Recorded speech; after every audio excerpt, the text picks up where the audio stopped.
Hi guys, my name is Jessie Jordan. Welcome to my channel if you're new here.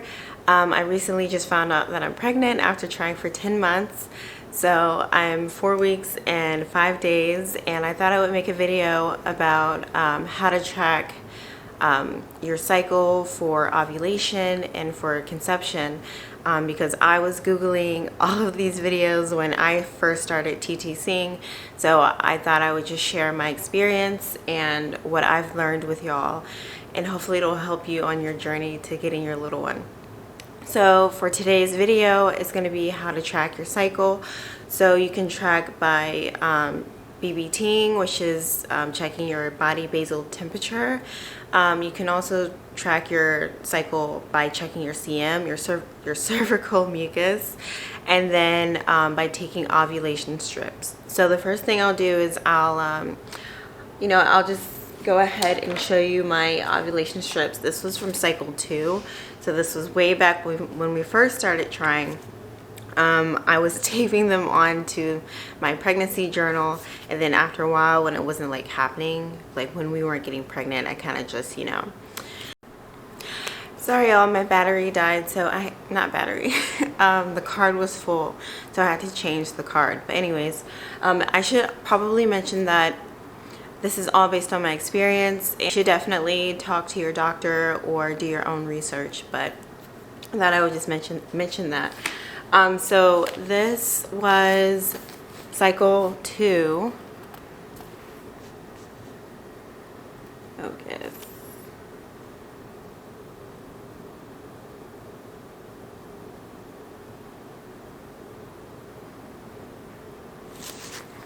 Okay, so basically for using ovulation strips, the ovulation strip is detecting the LH hormone, which triggers ovulation.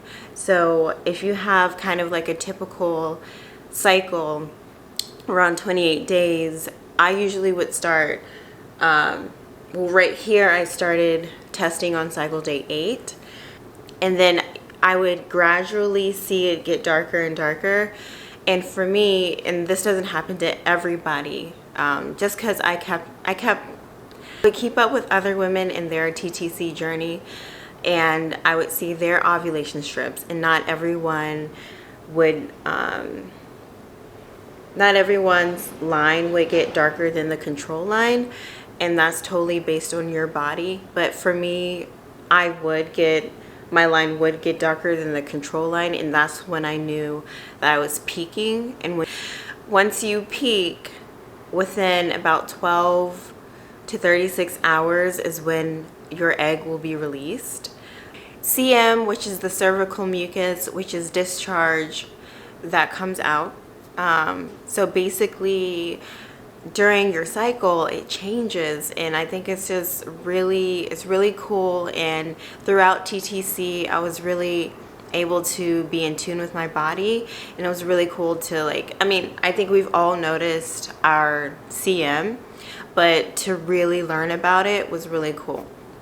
So generally right after your period and right before your period, you might be completely dry, or you might have like creamy CM and sticky.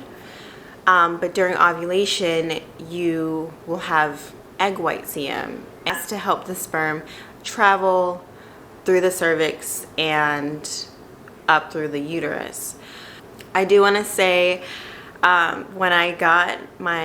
before I got my positive pregnancy test, my CM was milky white. It was not sticky at all. It was just milky white, and that was a huge sign that told me that I was pregnant. So if you ever get that CM and you've never had it before, you're probably pregnant. Another way to track your ovulation is by BBTing, which stands for body basal temperature. It is your resting temperature as soon as you wake up. So there is an app that you can use. I just used the website Fertility Friend. I'm gonna pull it up, and you can track your temperature daily. And what they say about BBT charting, because not everyone sleeps through the night. Not everyone wakes up at the same time. They suggest that you get at least 4 hours of sleep before you take your temp, and that you take your temp every day at the same time. For me, I didn't really need to take it at the same time. Just as long as I got like some good sleep, at least 4 hours of good sleep, then I would take my temp, and that would be good. Yeah. Oh, let's look at one of my old charts. Okay, here we go. So here's my BBT chart from, I think this is May. So the beginning of your cycle, your temps are going to be low.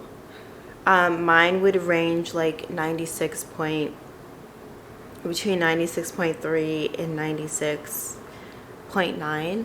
And then once you ovulate, you'll usually have an ovulation dip.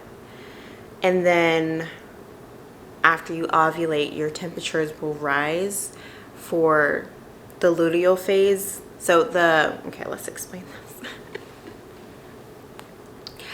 So your cycle is broken up into 2 parts. It's the follicular phase and the luteal phase. During the follicular phase, your temperatures are going to remain low. And then once you ovulate, you'll have an ovulation dip. And then if you ovulate, then you will see your temperatures rise in the luteal phase. If you are pregnant, then your temperature will remain high. But if you are not pregnant, then your temperature will drop back down again.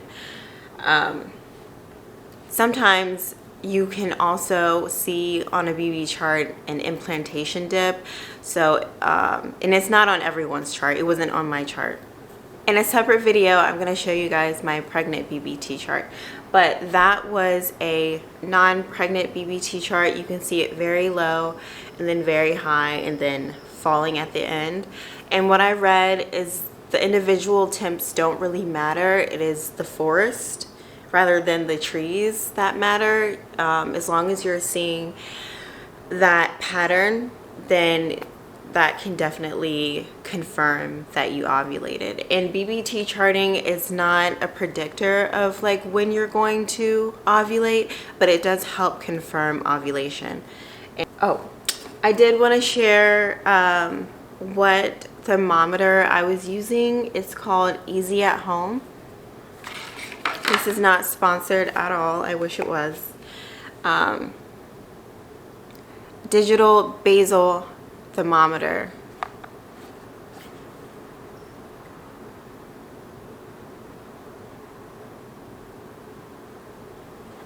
So this is what I had at my bedside, and as soon as I woke up, I would, take my temp and then record it in my phone. And yeah, it's really helpful. It's really tedious at first, but you kind of get used to it.